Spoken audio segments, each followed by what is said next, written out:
More than 2 million healthcare workers across California will soon be required to be fully vaccinated against COVID-19. Now, before this, the Department of Public Health announced that workers had the option of being vaccinated or going through weekly testing.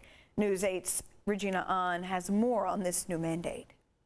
Yeah, with higher hospitalization rates, COVID case rates, and of course the Delta variant, California became the first in the nation to mandate vaccinations for all healthcare workers. Today I spoke with Scripps Health and they say mandatory vaccinations, even before the governor's announcement, was already in the works.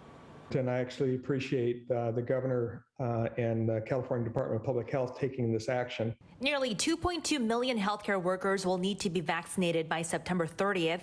CEO of Scripps Health, Chris Van Gorder, says this is the right move for California. Before June 15th, when we reopened again, we had about 13 COVID inpatients in the hospital.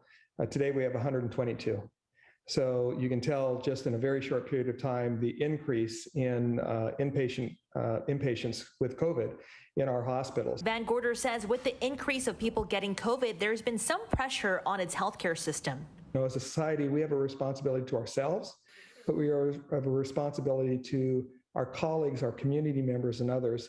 And even though you may not be vulnerable, there may be a lot of people that you're interacting with that are vulnerable. According to COVID-19.ca.gov, 431 people have been hospitalized, 83 are in the ICU, and that number has been steadily increasing. And with the recent increase in COVID numbers, Van Gorder says getting the shot is a responsible thing to do.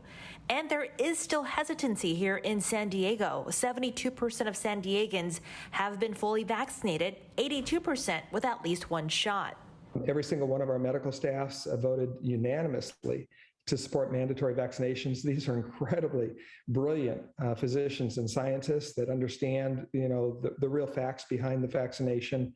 And my recommendation again is to be informed, but be informed accurately. With the exception of medical or religious reasons, you'll need to be fully vaccinated to work at any healthcare facility. Yeah, and the state also issued an order today directing all hospitals, nursing facilities, and intermediate care facilities to verify all visitors are either fully vaccinated or have tested negative for COVID-19 within 72 hours of an indoor visit.